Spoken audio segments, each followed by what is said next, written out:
tinggal 2 bab saja lagi ya, bab 5 dan bab 6. Jadi cikgu harap kita boleh habiskan sebelum Oktober. Should be okay lah kalau ikutkan pengalaman cikgu sebelum ni cikgu mengajar, kita boleh habiskan. Cuma cikgu harap kamu mesti catch up lah siapa-siapa yang tertinggal sebelum ni, yang ada kelas tak masuk ke apa ke. Tonton balik video pengajaran cikgu yang cikgu upload kat YouTube tu, ataupun kalau kamu perlukan sesi kelas tambahan, boleh bagi tahu cikgu, kita boleh schedulekan untuk kelas tambahan tersebut.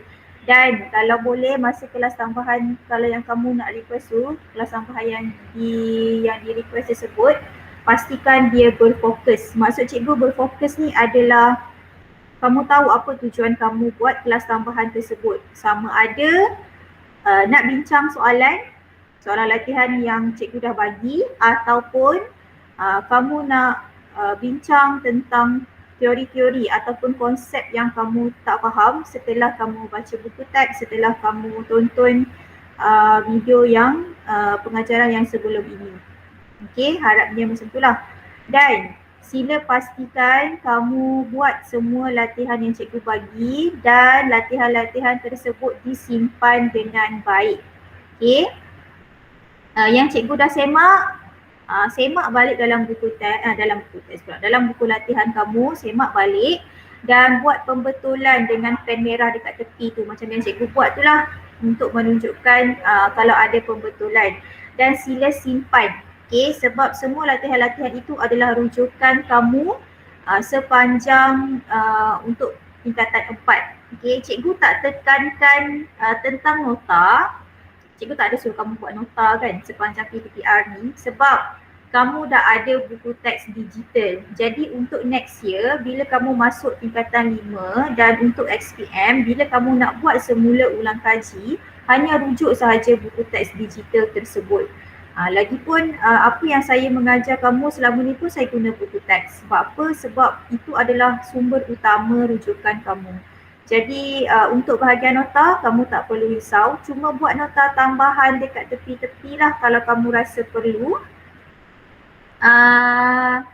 Dan yang penting adalah latihan yang cikgu bagi tu. Sebab latihan itu dia berkonsepkan pengiraan. Yes, memang cikgu tekankan pengiraan. Sebab soalan pengiraan ni dia bertanya pelbagai. Jadi bila kamu dah ada satu set soalan yang pelbagai jenis untuk setiap topik, so nanti bila ada soalan yang lebih kurang tu, kamu boleh rujuk sahaja macam mana cara pengiraan soalan-soalan tersebut. Okey. Baik, hari ini kita sambung balik kepada perbincangan soalan peperiksaan yang hari itu. Kita dah masuk kepada soalan yang ke-28. Okey, soalan 28 ni antara soalan yang agak susah.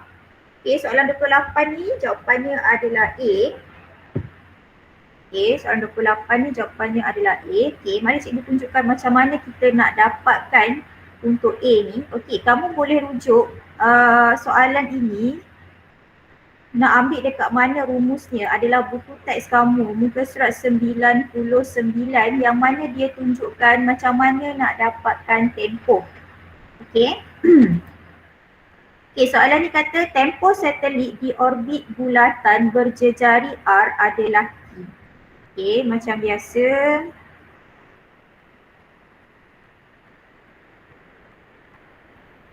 Okey, kita ada satelit. Maksudnya kita ada satu planet dan kita ada satelit yang mengorbit planet tersebut. Okey, so ni satelit kita. Satelit tersebut mengorbit di orbit bulatan berjejari R. Okey, maksudnya jejari dia adalah R dekat sinilah. Okey, jejari satelit tu, jejari orbit satelit tersebut. Okey, dia dah bagi dah tempohnya adalah T, ni maklumat yang pertama. Okey, dan jejarinya adalah R. Okey, diberi jejari satelit ni sama dengan R. Okey, dan tempoh adalah T. Okey, ramai pelajar yang kalau cikgu pun, cikgu dulu takutlah dengan soalan yang macam ni sebab dia tak ada nombor, dia hanya ada huruf-huruf sahaja. Tapi sebenarnya kalau kita buat slow-slow, kita buat perlahan-lahan dengan menggunakan rumus yang kita dah belajar, kita akan dapat jawapan yang dikehendaki itulah. Okey. Tempoh satelit lain dalam orbit berjejari 4R. Okey, kita ada satu lagi satelit, okey. Katakanlah satelit ini, satelit B ni, dia duduk kat sini dan jejari orbitnya adalah 4R. Okay, so dia suruh kira lah berapakah tempoh untuk jejari tempoh satelit lain dalam orbit bulat berjejari 4R. Okay, so maksudnya kita ada dua satelit, satu satelit yang jejari dia R, satu lagi jejari dia 4R. Okay, dan kita kena cari tempoh untuk satelit tersebut. Berapakah tempoh untuk satelit tersebut? Dan jika kita lihat jawapan, pilihan jawapan yang diberi semuanya dalam penyebut T. Maksudnya tak ada nombor, dia hanya dalam sebutan T lah. Dia dalam sebutan T. T tu tempoh. Kenapa cikgu buat jawapan dia? Salah, jawapan dia A. Astagfirullahaladzim. Sorry jawapan dia A, 8T. Okay. So mari kita lihat macam mana kita nak selesaikan ini. So kita ada maklumat ya. Maklumat yang kita akan gunakan adalah maklumat yang cikgu petakkan ini. Okay. Berdasarkan rumus ataupun hukum Kepler yang ketiga yang kita boleh lihat pada muka surat 99 buku teks kamu. Dia katakan bahawa T kuasa 2, T itu adalah tempoh. T kuasa 2 sama dengan 4 pi kuasa 2 bahagi dengan GM darab dengan R kuasa 3. Okay, di mana T adalah tempoh, okay, dan R adalah jejari orbit. Okay, ini maklumat ataupun ini adalah rumus yang kita boleh dapat daripada buku teks muka surat 99, iaitu hukum Kepler ketiga. Dia nak buktikan tentang hubungan antara tempoh dan juga jejari orbit. Okey. So ni basic yang ni kita dah belajar ya. Baik, kita lihat kepada maklumat yang pertama, iaitu satelit pertama yang diberi bahawa tempoh sama dengan T dan jejari orbit sama dengan R. Okey, ini situasi pertama, maklumat pertama yang kita dapat.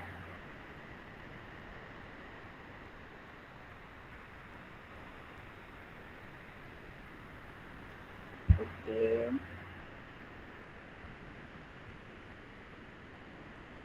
Jadi kita tengok balik okey, kita berdasarkan rumus yang diberi tu, T kuasa 2 sama dengan 4 pi kuasa 2 bahagi GM darab dengan R kuasa 3.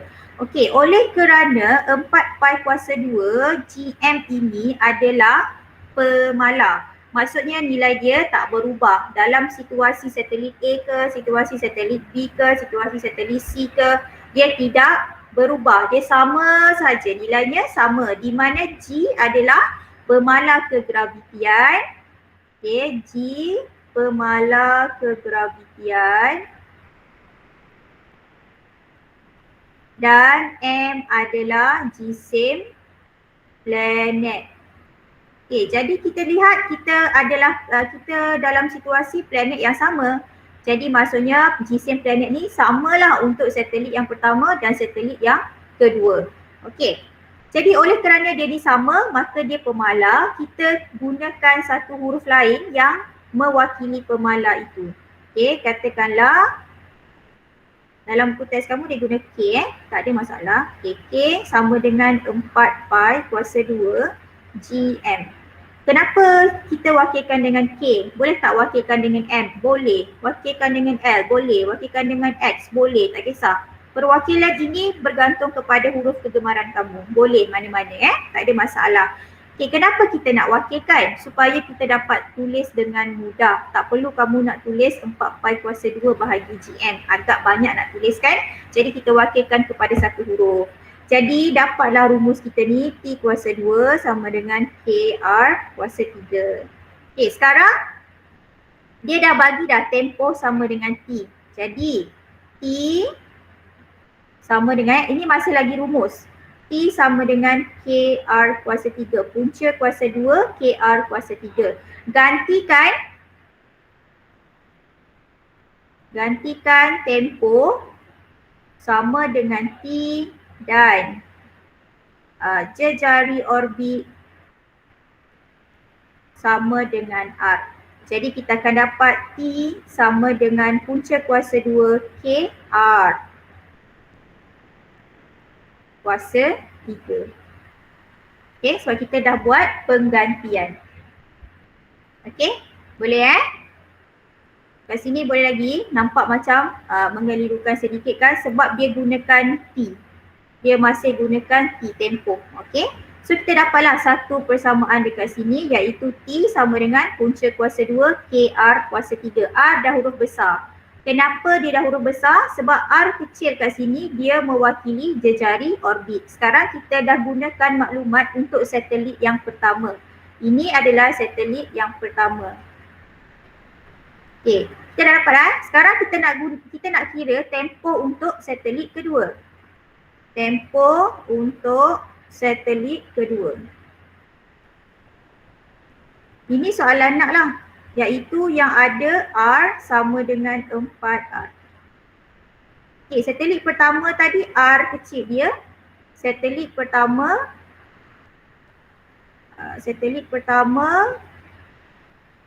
R sama dengan R besar.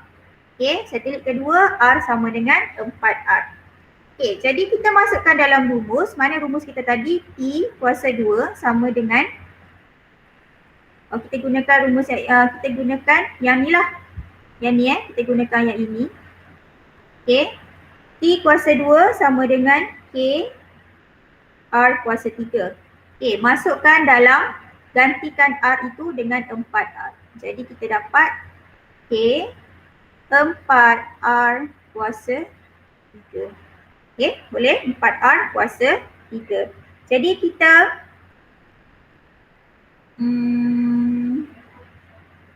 boleh Okey, lepas tu kita kira lah. Okey, K 4 kuasa 3 sama dengan berapa 4 kuasa 3? 4 kuasa 3, 64. Okey, 64 R kuasa 3. Okey, kemudian kita lihat daripada sini, apa yang kamu boleh lihat kat sini yang kita dah dapat daripada nombor 1 ni, kita boleh kata bahawa T sama dengan punca kuasa KR kuasa 3. Ini kita dah dapat kan? Okey, dan T kuasa 2 sama dengan KR kuasa 3. Kita pindah-pindahkan dia. Jadi kat sini apa yang kamu boleh lihat? Apa yang sama dekat sini kelas? Kita boleh lihat bahawa kita ada K dan kita ada R kuasa 2 kan kat sini. Jadi kita boleh gantikan dengan yang diberi. Okey? So, kita nampak dekat sini kita ada 64 K dan R kuasa 3. Jadi kita lihat kat sini T kuasa 2 sama dengan KR kuasa 3. Jadi gantikan KR kuasa 3 ni dengan T kuasa 2. Okey. Cikgu, kan ada T kuasa 2 kat sini, ada T kuasa 2 kat sini. Kamu kena ingat T kuasa 2 di sini adalah untuk tempoh satelit kedua. T kuasa 2 di sebelah ini adalah untuk tempoh satelit yang pertama. Dia tak sama. Walaupun dia T kedua-duanya, tapi sebenarnya dia adalah yang T yang berbeza lah. Okay. So jangan kamu pergi cancel pula. Nanti bila cancel tinggal 64 saja. Okay, dia tak cancel. Okay, sekarang kita nak T sahaja. Kita nak tempoh kan sebab ini T kuasa 2. Jadi bila T sama dengan 60 punca kuasa 2 64. So bila kita punca kuasa 2 64, T kuasa 2 kita akan dapat 8 T. So sebab itulah jawapannya A. Okay, boleh? Okay, cikgu terangkan lagi sekali. Ini adalah rumus yang kita boleh guna berdasarkan muka surat 99. Okay, ini rumus biasa. Kemudian kita gantikan pemala. Okay, ni kita katakan sebagai pemala sebab dia tidak berubah. Jadi pemala ni kita wakilkan dengan satu huruf. Kenapa kita wakilkan dengan satu huruf? Supaya senang kamu nak tulis banyak-banyak kali nanti. Okey, jadi daripada setelah kita tukar kepada pemalar, kita dapati bahawa T kuasa 2 sama dengan KR kuasa 3 ataupun T sama dengan punca kuasa 2 KR kuasa 3, di mana T adalah tempoh dan R adalah jejari orbit satelit tersebut. Okey, sekarang kita gantikan dalam yang ni adalah untuk satelit pertama. Satelit pertama dia kata jejari sama dengan R dan tempoh sama dengan T. Jadi gantikan sahaja maklumat yang diberi ini dalam rumus yang kita dah pendekkan tadi. Maka kita dapatlah tempoh untuk satelit yang pertama adalah T sama dengan K R kuasa 3 punca kuasa 2 lah. Punca kuasa 2 K R kuasa 3 ataupun kita boleh tulis semula T kuasa 2 sama dengan K R kuasa 3. Kat sini R dah jadi R huruf besar sebab R kecil iaitu jejari orbit kita gantikan dengan nilai yang diberi. Okey, seterusnya kita pergi kepada tempoh satelit yang kedua. Tempoh satelit kedua kita masih gunakan rumus yang sama. Okey, masih gunakan rumus yang sama. Rumus ni kita ada dalam buku teks ya. Masih gunakan rumus yang sama tapi R kita, jejari kita sudah menjadi 4R. Jadi gantikan 4R itu ke dalam rumus, maka kita dapatlah T kuasa 2 sama dengan K 4R kuasa 3. Sebabkan R ini yang dikuasa 3 kan, jadi bila kamu ganti R dengan 4R maka semuanya kamu kuasa 3 kan.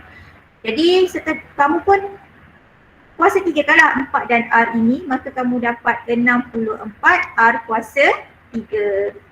Okey. Jadi kat sini kelas, bila kita susun semula, kita dapati 64 KR kuasa 3. Yang ini kita boleh gantikan rujuk kepada yang satelit 1. Rujuk satelit 1. Dekat satelit 1 ni, dia tulis kat sini. Ni, yang ni. T kuasa 2 sama dengan KR kuasa 3. Jadi kita ada KR kuasa 3 kat sini, maka kita gantikan KR kuasa 3 ini sebagai T kuasa 2. Mana datang T kuasa 2 ni? Sebab kat sini dia dah bagi tahu dah. KR kuasa 3 sama dengan T kuasa 2. Jadi kita gantikan KR kuasa 3 ini menjadi T kuasa 2. Okay, KR kuasa 3 sama dengan T kuasa 2. Jadi gantikan T kuasa 2 dalam persamaan tadi.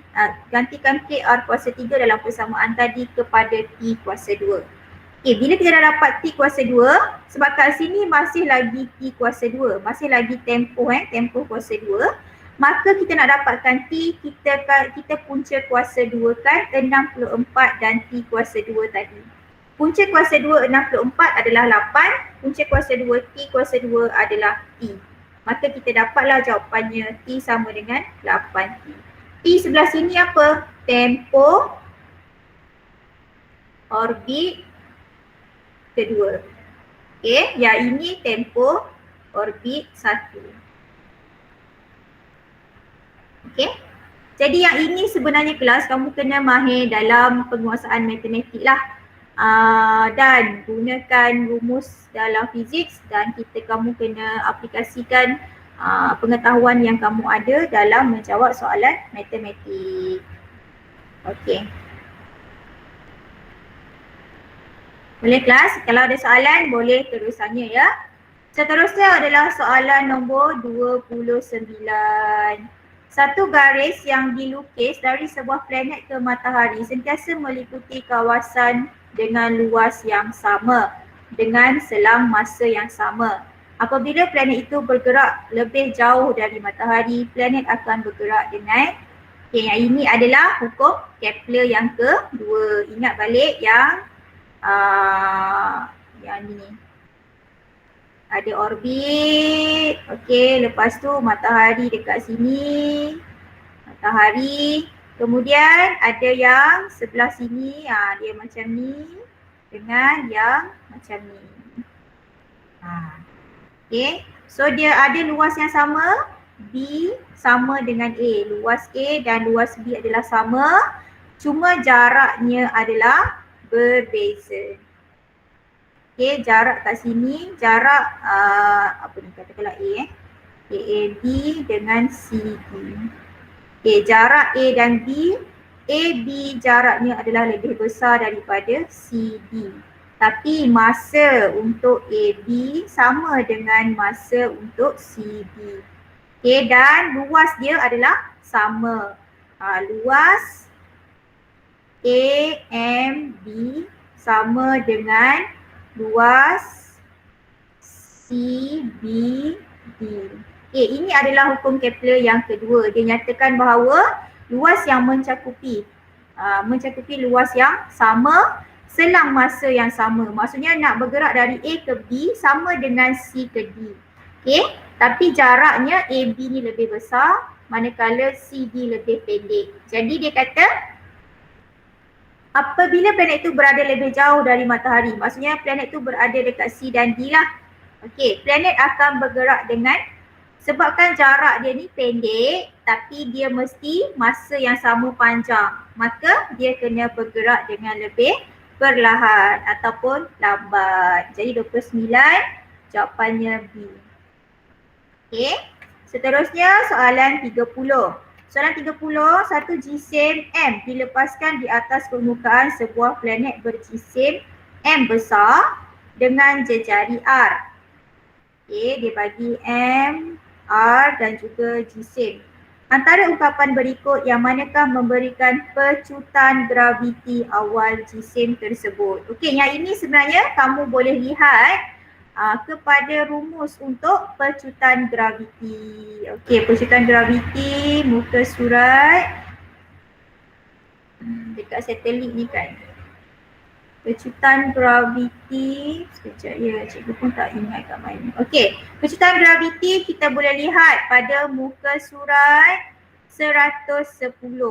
Ini kita boleh lihat muka surat 110 buku teks anda di penyelesaian dekat bahagian atas sekali yang diberi sebagai G sama dengan GM bahagi dengan R kuasa 2. Okey. Ya Syahila, angkat tangan, ada soalan?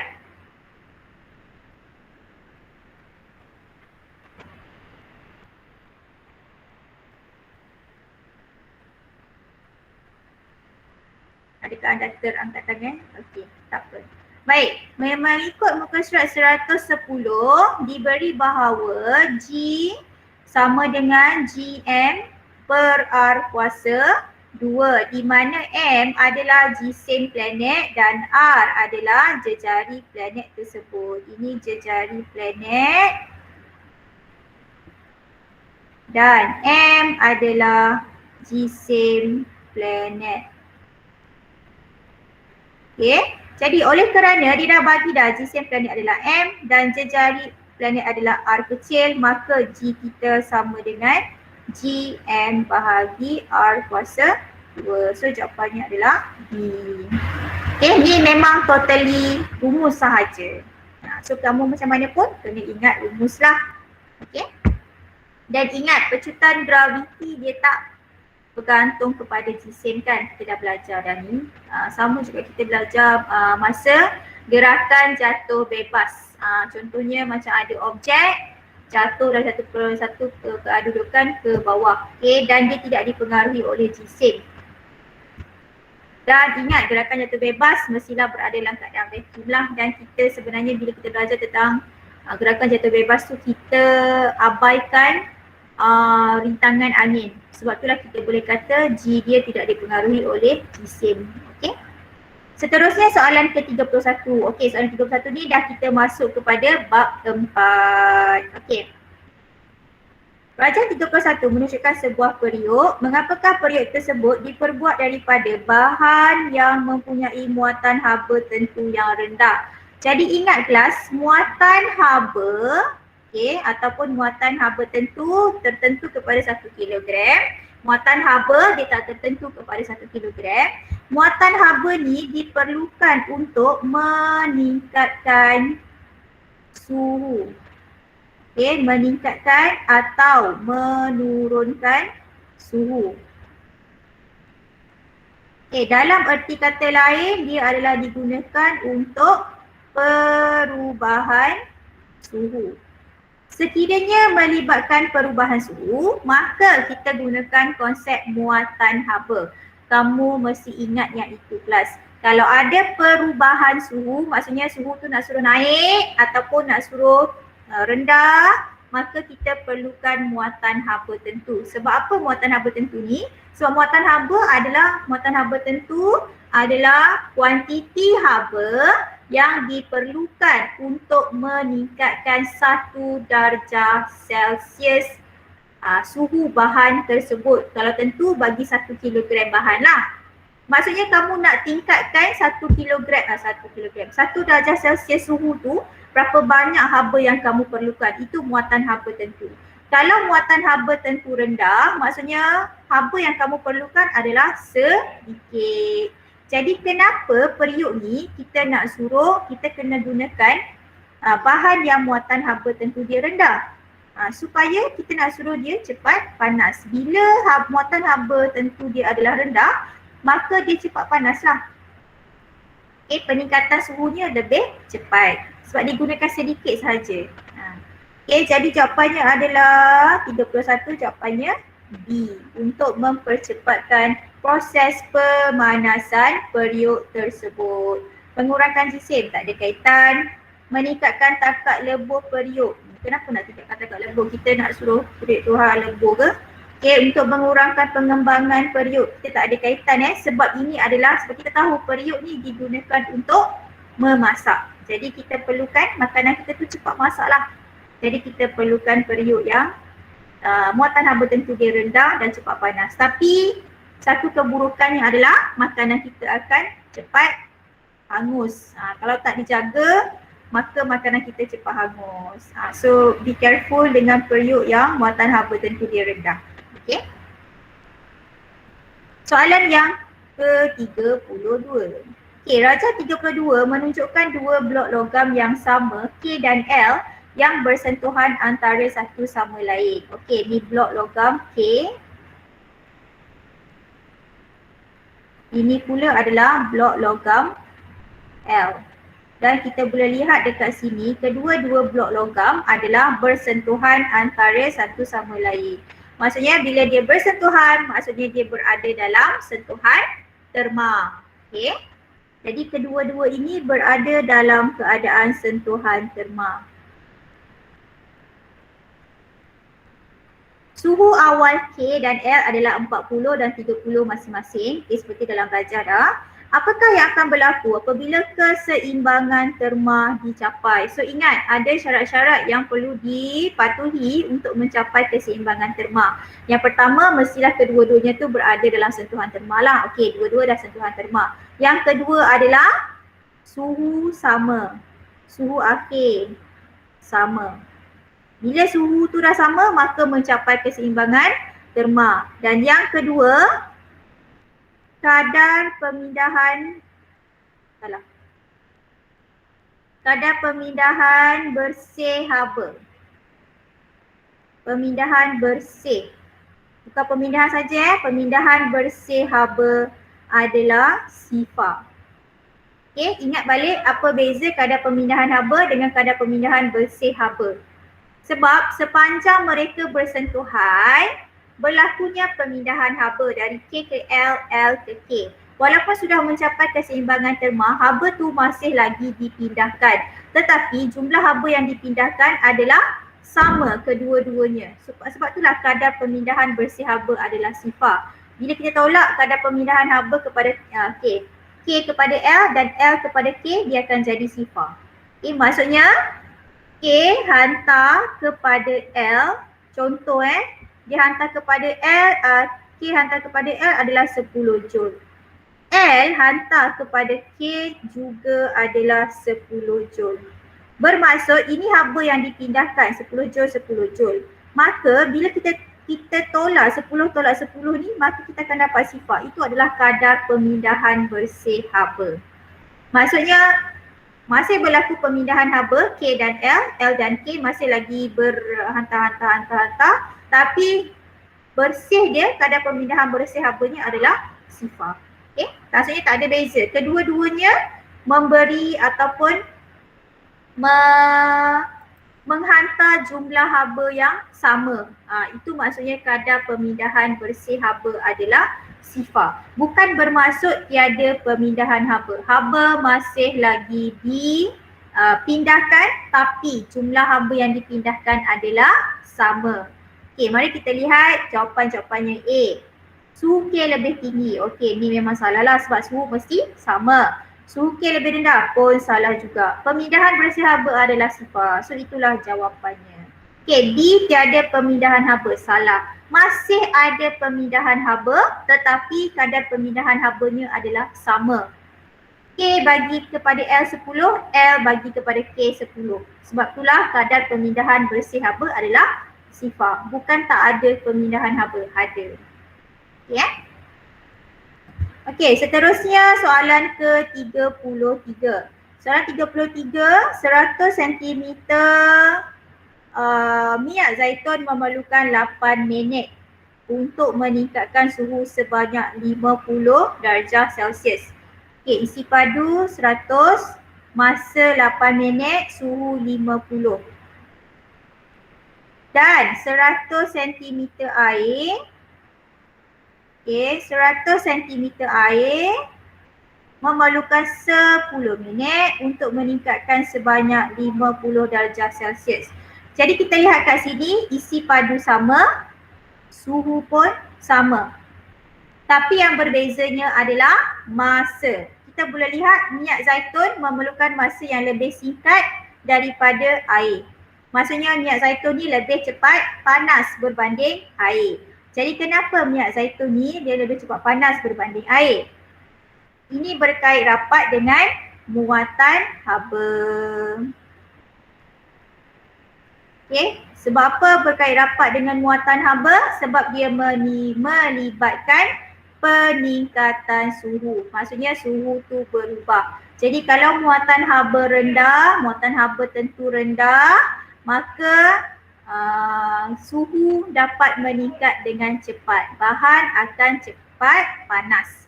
Kalau muatan haba tentu yang tinggi, maka peningkatan suhu adalah sedikit dan objek tersebut akan lambat panas. Okey, jadi jawapannya adalah A. Ketempatan ni tak ada kaitan ni ketempatan. Jisim minyak zaitun lebih kecil. Kita tak tahu berapa jisim dia. Jadi kita tak boleh kata kat sini jisim dia. Okey. Muatan haba tentu minyak zaitun lebih rendah daripada haba pendam tentu air. Kat sini pun dia salah juga kan. Kenapa haba pendam tentu? Okey, muatan haba pendam. Cikgu rasa salah ni. Tak boleh macam salah je. Okey, specific heat capacity. Okey. Sepatutnya dekat sini adalah muatan haba juga, bukannya haba pendam. Okey, so barulah betul muatan haba tentu minyak zaitun lebih rendah daripada muatan haba tentu air. Okey, B, muatan haba tentu minyak zaitun lebih tinggi. So kat sini pun salah lah sebab dia kalau dia lebih tinggi maksudnya dia akan cepat, dia akan lambat panas. Okay, so jawapannya 33 ni sepatutnya C tapi sepatutnya tak ada jawapan lah kan sebab cikgu salah kat sini. Okay, tak apa, tak ada masalah, nanti cikgu tengok balik. Okay, so jawapannya adalah sepatutnya muatan haba tentu minyak zaitun lebih rendah daripada muatan haba tentu air. Jadi bila muatan haba tentu tu lebih rendah, jadi minyak zaitun akan lebih cepat panas. Okey, cikgu harap kamu tak ada masalah untuk memahami muatan haba tentu ya. Muatan haba tentu ni kalau kita ingat balik, maksudnya muatan haba muatan haba tentu adalah kuantiti. Kuantiti haba yang diperlukan untuk meningkatkan 1 darjah Celsius bahan bagi 1 kilogram bahan. Okey, bermaksud contoh kalau bahan A, muatan haba tentunya C. Okay, A ni dia ada muatan haba tentu sama dengan 100. Okay, kalau B, muatan haba tentunya adalah 200. Bermaksud kalau B ni dia perlukan 200 haba, barulah naik, barulah bertambah 1 darjah Celsius. Kalau A dia hanya perlukan 100 joule haba untuk meningkat sebanyak 1 darjah Celsius. Jadi daripada dua keadaan ini kita boleh lihat bahawa A akan lebih cepat panas. Lebih cepat panas berbanding B. Okay. Kalau kamu faham konsep maka kamu senanglah. Okay, sebab alang-alang dah sebut haba pendam ni, ingat balik apa tu haba pendam? Haba pendam hanya terlibat. Okay, haba pendam adalah terlibat dalam perubahan fasa jirim.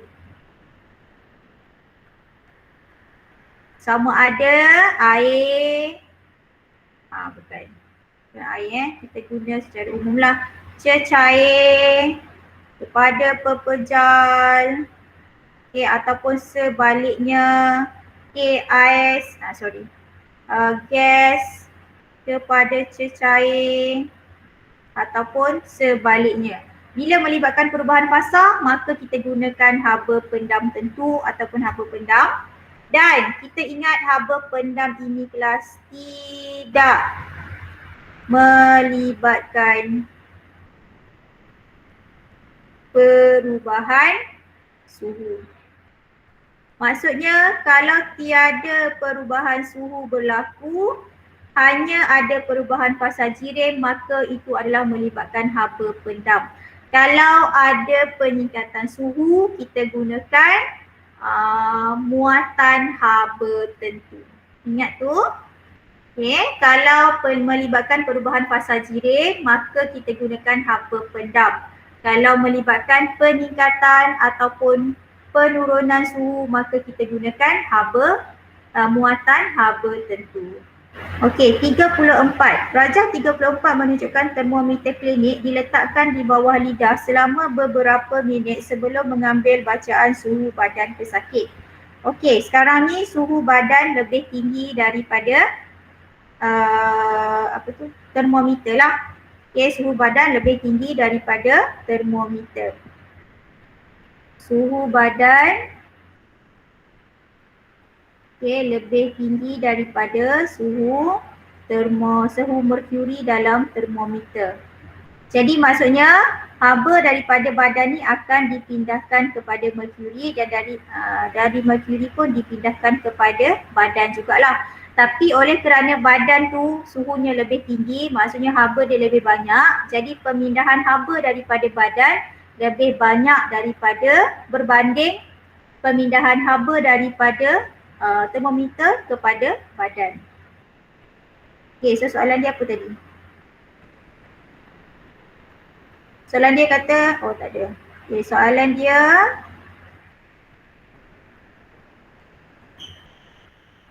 kata pernyataan manakah betul tentang suhu badan dan bacaan termometer? Kehilangan haba oleh badan pesakit adalah sama dengan penerimaan haba oleh termometer. Okey. Kehilangan haba adalah sama dengan penerimaan haba. Maksudnya kalau badan pesakit tu bagi 10 joule haba, termometer akan terima 10 joule. Itu maksud dia kehilangan haba oleh badan pesakit sama dengan penerimaan haba oleh termometer. Dia dapat. Hilang ni dia bagi.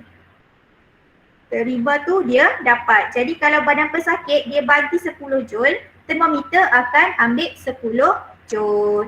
Ini kalau kita abaikan kehilangan haba ke persekitaran lah. Tapi sekarang ni kan termometer tu memang betul-betul duduk dalam mulut. Memang haba takkan berpindah ke tempat lain lah kecuali dalam daripada mulut ke termometer kita sahaja. Okey, jadi satu betul. Okey, yang kedua. Kehilangan haba oleh badan pesakit adalah lebih besar daripada penerimaan. Okey, ni salah kita dah cakap tadi kan, dia sama Suhu badan pesakit dan suhu termometer adalah sama.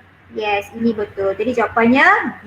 Sebab apa? Dia sudah mencapai keseimbangan terma. Sebab itulah kita kena letakkan termometer itu beberapa ketika supaya keseimbangan terma tu boleh berlaku. Macam mana kita nak tahu keseimbangan terma tu sudah berlaku? Kita kena lihat kepada bacaan termometer tu, dia sudah tidak meningkat, dia memang dah statik pada satu tempat. Kalau dia masih lagi meningkat, maksudnya kadar pemindahan haba, kadar pemindahan sifar haba, kadar pemindahan bersih haba belum lagi sifar. Kita kena tunggu sehingga bacaan termometer itu menjadi tetap. Barulah itu dikira sebagai bacaan yang tepatlah. Okay, soalan 35, sebuah objek dengan muatan haba tentu yang kecil. Objek tu dia ada muatan haba tentu yang kecil. Maksudnya dia cepat panas. So jawapannya suhunya meningkat dengan cepat apabila dipanaskan. Betul. Sebab dia muatan haba tentu dia kecil kan, jadi dia perlukan haba yang kecil saja, haba yang sedikit saja untuk meningkatkan 1 darjah Celsius. Jadi dia cepat panas. Suatu pengalir haba yang baik, betul. Jadi jawapannya adalah A. Sebab dia mudah menyerap haba kan, so haba mudah dipindahkan lah. 36. Rajah 36 menunjukkan sebuah termometer yang tidak ditentu ukur. Tentukan suhu yang ditunjukkan oleh termometer.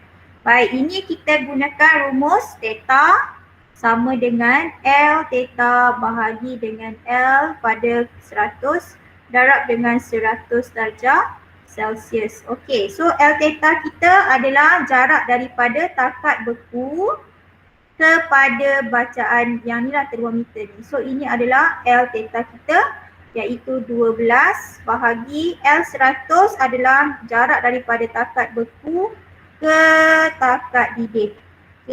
So ni adalah L 100, yang ini L theta. Jadi 18 darab dengan 100 darjah Celsius. So kita dah kira, maka kita akan dapat jawapannya adalah 40 darjah Celsius. So jawapannya adalah C. Soalan ni paling mudah. Mungkin kamu terkeliru, ada setengah pelajar terkeliru bila dia bagi lagi satu bacaan daripada sini. Contohnya dia ambil bacaan daripada hujung ke sana. So make sure kamu tolak dulu bahagian inilah, dia mesti daripada keadaan sifar darjah Celsius. Soalan 37. Satu bahan berjisim 750 gram dipanaskan dari suhu 25 darjah Celsius kepada 60 darjah Celsius. Muatan haba tentu bahan tersebut adalah 450 joule per kilogram per darjah Celsius. Kirakan tenaga haba yang diserap oleh bahan tersebut. So macam biasa kita kumpulkan maklumat. Diberi maklumat yang diberi adalah jisim sama dengan 750 gram, tukarkan kepada kilogram sebab yang ini adalah dalam unit kilogram. So kena tukar dalam unit kilogram bersamaan 0.75 kilogram. So dia bagi tahu perubahan suhu dari 25 ke 60. Jadi kita ada perubahan suhu sama dengan 60 tolak 25. So kamu dapat 35 darjah Celsius.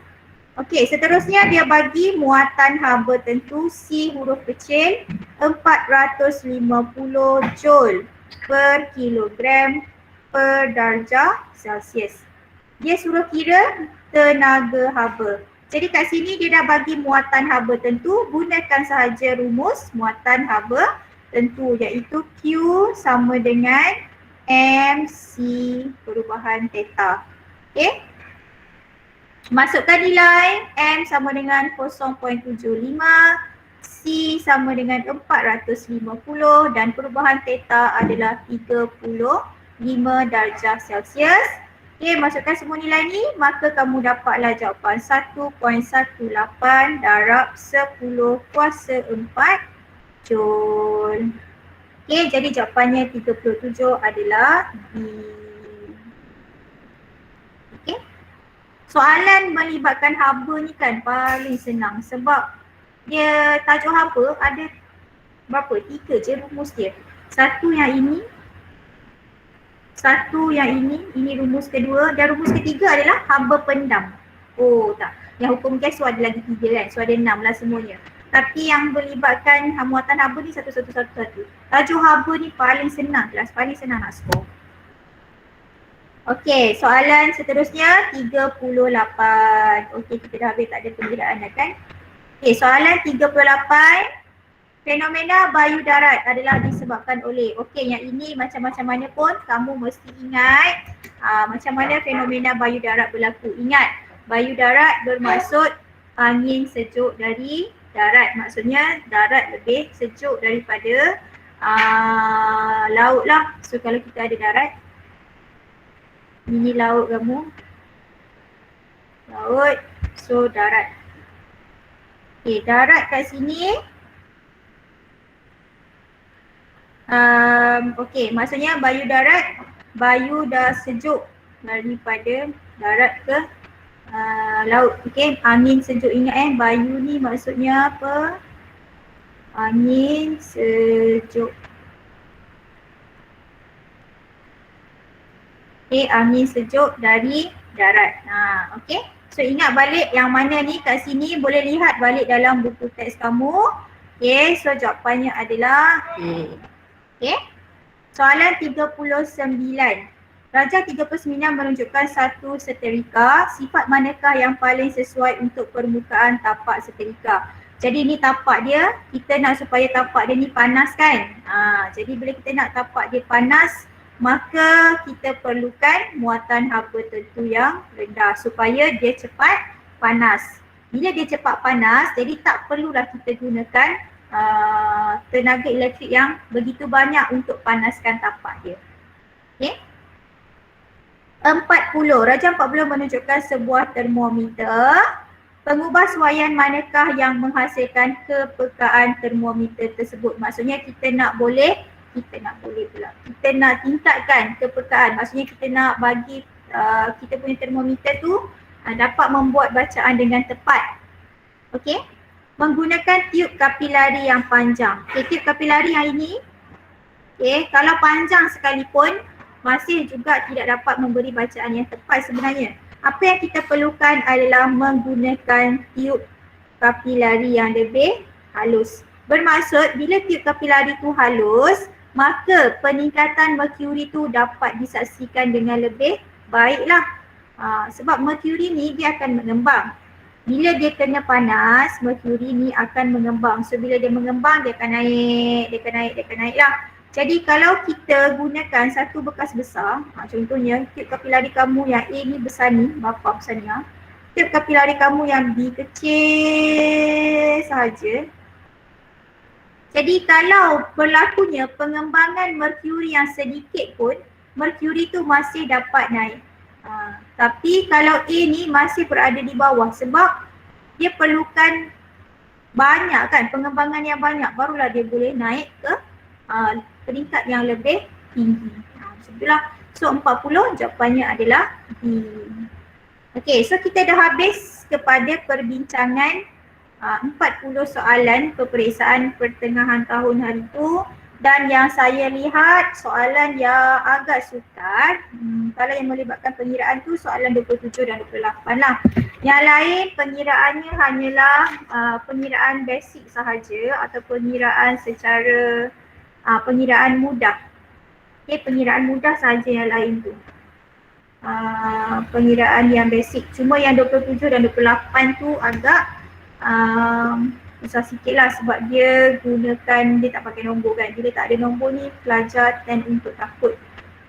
Sama juga dalam maths kan, kau belajar maths, kau belajar matematik, makin lama makin tak ada nombor dan itu menakutkan. Sebenarnya bila kamu faham konsep, datanglah nombor ke, huruf ke, kamu boleh buat insyaAllah.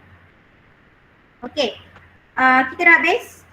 Sekiranya ada tak apa-apa soalan berkaitan dengan latihan yang cikgu dah bagi masa hari tu? Boleh tanya. Okay. Cikgu dah bagi.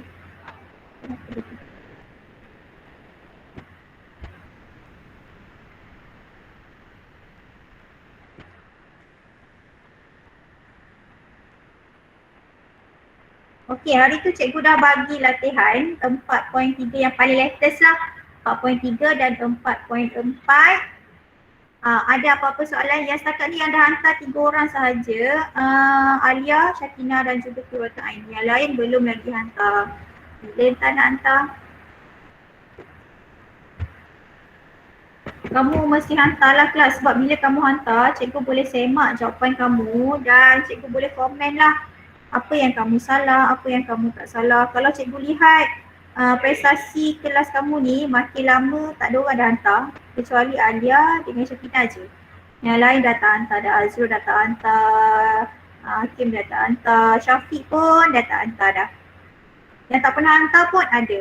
So tolong kelas, tolong hantar okay.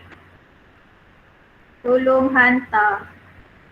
Okay, ada masa sikit lagi. Cikgu nak tunjukkan kepada kamu beberapa soalan yang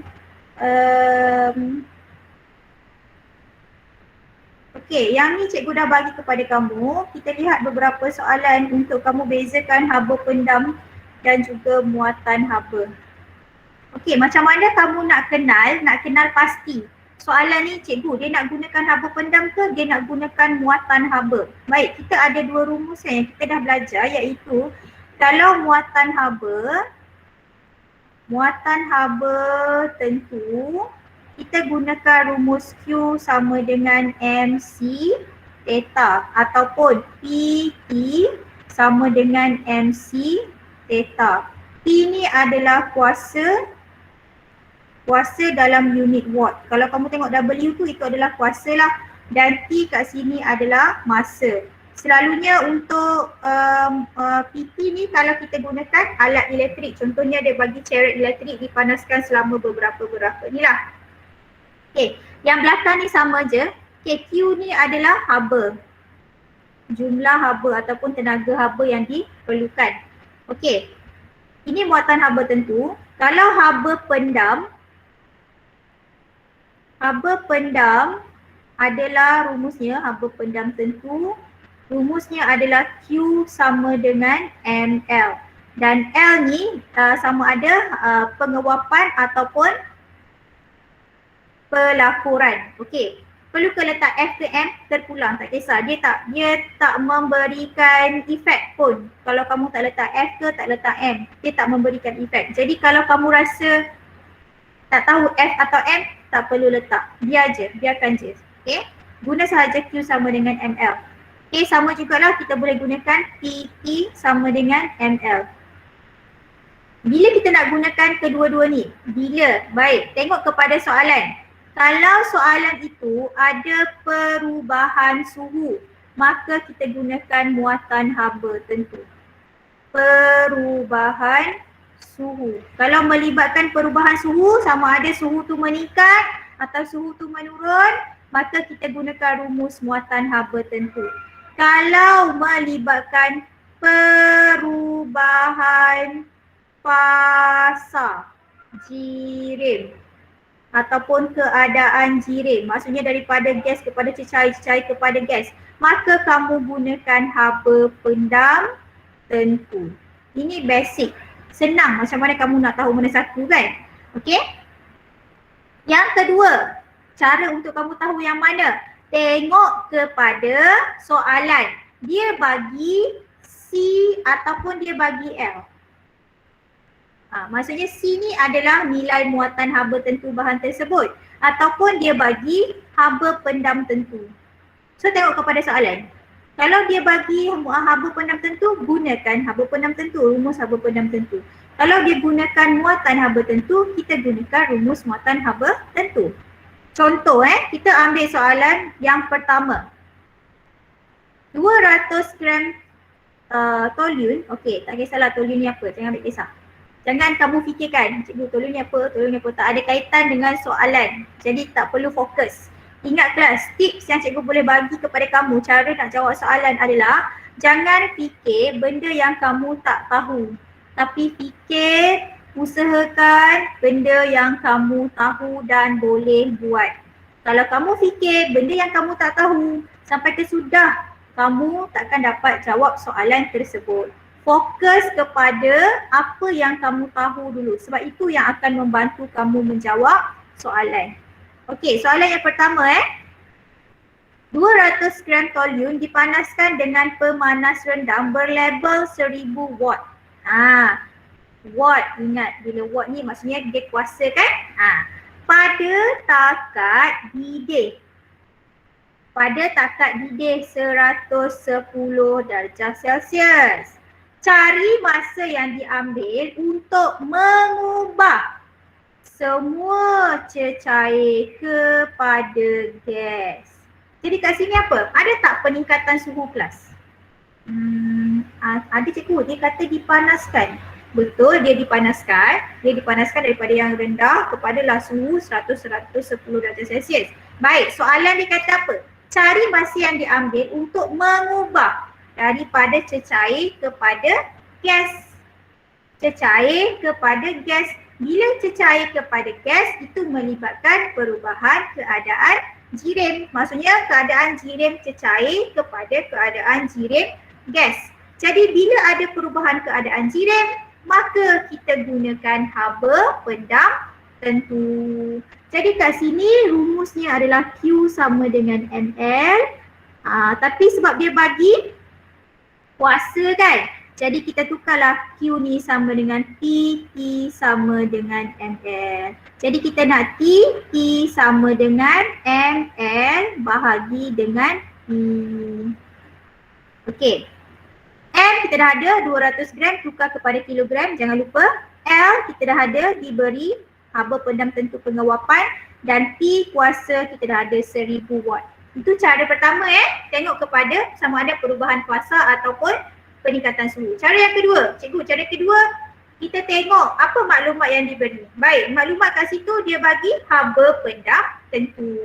Maksudnya dia bagi L. Jadi kita gunalah rumus yang ada L. Janganlah pula dia bagi L, kamu guna rumus yang ada C. Nak letak kat mana? L dan C tak sama. Okey. Boleh ya? Okey, soalan kedua. Cikgu dia bagi dua-dua. Cikgu C dia bagi, L pun dia bagi. Dia bagi muatan haba tentu dan dia juga bagi haba pendam tentu pelakuran. Baik kelas, pastikan kedua-duanya anda guna. Kalau anda guna satu sahaja, maksudnya itu anda salah.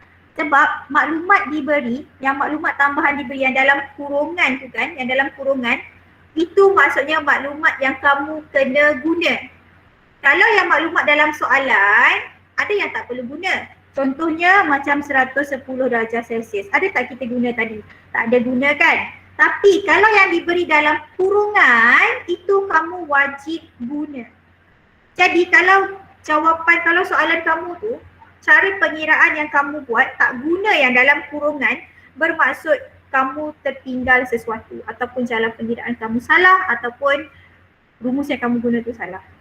Okey, kita lihat soalan nombor 2. Cikgu takkan pergi satu-satu lah, cikgu fokus kepada tertentu sahaja. Okey, dia kata hitungkan jumlah haba yang diperlukan untuk melebur. Okey, kita ada emas.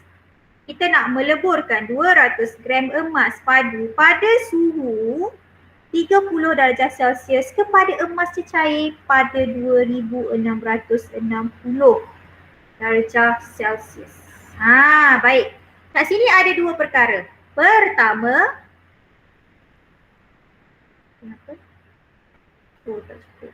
pertama adalah emas tadi dia kotak. Dia pepejal. Pada mulanya dia adalah pepejal. Kita tukar dia kepada emas cecair. So dia jadi air. Jadi air. Jadi cecair. Jadi kat sini kelas ada melibatkan perubahan fasa. Perubahan fasa berlaku. Okey, perubahan fasa ataupun perubahan keadaan jirim. Maksudnya ada haba pendam. Jadi kat sini kita gunakan Q sama dengan ml. Tapi sebelum dia jadi daripada pepejal kepada cair, suhunya meningkat dari 30 ke 2600. Maksudnya ada perubahan suhu, iaitu daripada 30 darjah Celsius kepada 2660 darjah Celsius. Jadi kat sini kita gunakan Q sama dengan MC theta. Jadi dua-dua mesti diguna. Okey, nak guna yang mana satu dulu cikgu? Baik, kita fikir sekejap. Ada emas. Emas ni segi pepejal kan? Pepejal. Okey, kita segi 4 lah, tak semestinya cikgu lukis segi 4 saja. Okey, pepejal. Kita panaskan pepejal ini. Panaskan dalam relau. Biasanya dalam relau lah. Okey, kita panaskan. Kita lukis secara biasa je lah. Okey, kita panaskan pepejal ini. Pada mulanya suhunya adalah 30 darjah Celsius. Kemudian suhu dia meningkat kepada 2660 darjah Celsius. Bermaksud kat sini Q yang pertama adalah Q peningkatan suhu. Jumlah haba untuk meningkatkan suhu. Jadi kat sini adalah MC theta. Okey? Ini Q yang pertama. Jumlah haba yang pertama. Nak tingkatkan suhu dulu. Okey. Bila dia dah tingkatkan suhu, pepejal ini mulalah melebur. Macam mana melebur? Okey, mulalah dia melebur kat tepi-tepi ni kan, sikit-sikit ni kan. Dia mula melebur. So bila dia nak melebur ni, bila dia nak melebur sepenuhnya, dia perlukan satu lagi haba pendam yang diserap. Haba pendam akan diserap untuk meleburkan pepejalnya emas tadi dia perlukan haba pendam. So masa dia berada pada suhu 2660 darjah Celsius, suhu ni tidak akan berubah sebab dia takat lebur dia kat situ. Jadi kat sini dia perlukan haba pendam, maka haba yang kedua dia perlukan adalah haba pendam, iaitu Q sama dengan ml. Jadi jumlah haba Q sama dengan Q1 tambah Q2. Jadi Q1 MC theta, Q2 ml. Jadi kena kira lah kedua-duanya itu sekali. Masukkan saja rumus, ini tak ada masalah kan. Ini kamu boleh buat ni. Berapa? 200 gram 0.2 C129. Perubahan tu 2660 tolak 30. Okey, tambah dengan M 0.2 L 6.44 darab 10 kuasa 4. So kiralah jawapan dia. Pastikan dapat 80,734. Jangan malas kira ya kelas. Ada juga pelajar dia tulis ni kan, padahal kat sini ni salah, tapi dia sebab cikgu dah bagi jawapan kan, dia terus tulis 80,734 joule. Janganlah macam tu kelas, kena tunjukkan, okay? Kena buktikan, tekan kalkulator sampailah dapat jawapan. Kalau kamu tekan kalkulator tapi masih juga tak dapat jawapan, maksudnya ada something wrong dengan jalan kerja kamu. So check betul-betul yang mana salah dan betulkanlah, dan cuba dapatkan jawapan yang diberikan. Okey, itu beza antara Q sama dengan MC theta dengan Q sama dengan ml. Baik. So soalan 3, 4, 5 ni fokuslah kepada berapa. Okey. Lepas tu kita masuk kepada 4.4. Okey, soalan 6 ni soalan 6. Okey, soalan 6 ni senang je kan. Kamu ingat soalan untuk start soalan nombor 6 ni, kamu ingat segitiga yang ini kelas. Ini paling mudah. Paling senang kamu gunakan segitiga ini. Okey, kita ambil contoh. Soalan nombor 6. Tekanan tayar. Okey, dia bagi tekanan dan suhu. Maksudnya tekanan P. P1 200 kilopascal. Suhu T1. Suhu mesti tukar kepada Kelvin 273. So kamu dapat berapa ni? 310. 7, 3, 10. Okay, 310 Kalau salah beritahu cikgu. Okay. Lepas tu dia nak berapakah tekanan udara. So dia nak P2. Berapa? Di dalam tayar itu pada suhu T2 sama dengan 57 tambah 273. Okay, berapa kelas? 57 tambah 273, 330 Kelvin. Okey, cikgu kita nak guna yang mana? P1, B1, P2, B2 ke apa benda tu kan? Sebab kita ada 3 kan kelas? Kita ada 3. P1, B1 sama dengan P2, B2. Okey, lepas tu kita ada P1, T1 sama dengan P2, T2. Lepas tu kita ada B1, T1 sama dengan B2, T2. Kita ada 3 ketul ni. Mana satu kita nak guna kelas? Baik. Dan macam mana kita nak ingat? Yang penting macam mana kita nak ingat. Sebab rumus-rumus ini mengelirukan cikgu kat mana B, kat mana T. Okey, sekarang kita lihat macam mana kita nak pilih. Kita gunakan segitiga magic ni kelas. PBT. Ingat ni, PBT. Dia terbalik Dia macam Superman punya logo tu kan. Okey. Lihat kepada maklumat yang diberi. Ada P dan ada T. Ada P dan ada T. Baik, lihat dekat sini. Ada P, V dan T. Ada tak dia bagi maklumat V? Tidak ada. Jadi untuk V ni kita boleh tutupkan dia. Jangan ambil kisah lagi tentang V. Sebab dia hanya bagi P dan T sahaja. Okey, so tinggal P dan T. Cikgu, yang mana satu cikgu? Macam mana kita nak tahu dia rumus dia macam mana kelas? Tengok kat sini. P dia bahagi dengan T kan? Jadi P1, P1. P2, P2. Macam itu je. Kita tutup lah. Tutup V. Okey, ada P dan T saja. Okey, kalau rumus lain. Contoh. Okey, masih lagi guna PVT katakanlah soalan tu, dia tak bagi suhu. So suhu tutup. Tutup suhu. Tinggallah P dan V sahaja. Maka rumusnya adalah P1, V1 sama dengan P2, V2. Cikgu, kenapa yang didarab dan tadi bahagi? Sebab sekarang ni P dan V ni dia duduk sebelah-sebelah. Maka dia adalah operasinya adalah darab. Okey, contoh lain lagi. P, V, T. Okey, dia tak bagi, soalan tu tak bagi tekanan cikgu. Jadi tutup tekanan. Habiskan tekanan tu. Dia malah kan, dia tak ada kisah. Jadi tinggal V dan T. Oleh kerana V dan T duduk ke atas dan bawah, maka operasinya adalah bahagi. Jadi rumus kamu B1, T1 sama dengan B2, T2. Apa yang 1 dan 2 ni? 1 sebelum ataupun awal, peringkat awal. 2 selepas ataupun akhir. Okey, ni cara nak ingat. Senang je. Okey. Baik, jadi untuk soalan-soalan lain tu kamu lihatlah dan cuba jawab. Okey, masih kita tinggal 4 minit sahaja lagi. Cikgu masih lagi menanti jawapan-jawapan anda.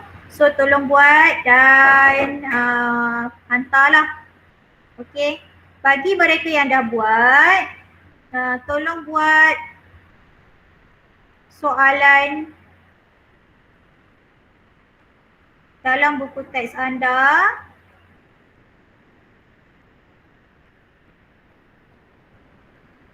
Penilaian kendiri. Okey, yang dah buat tu penilaian kendiri mana?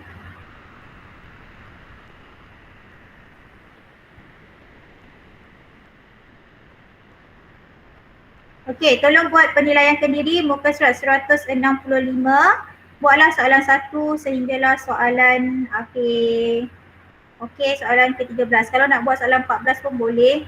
Sedikit tambahanlah untuk soalan 14. Kalau dah sampai 13 pun dah cukup baik. Okey, kalau kita lihat kepada soalan-soalan buku teks ni, kenapa cikgu tekankan sekali lagi, cikgu bagi tahu.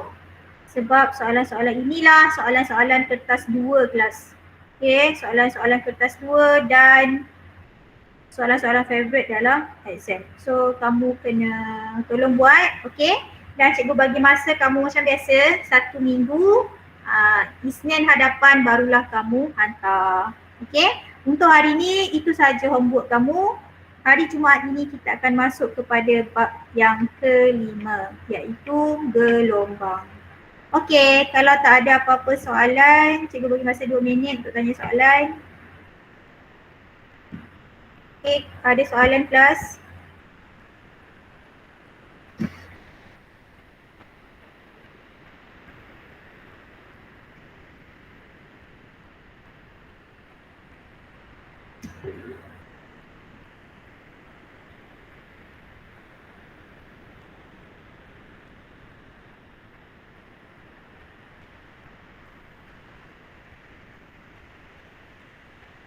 Okey, kalau tak ada apa-apa soalan, kelas kita sampai di sini sahaja.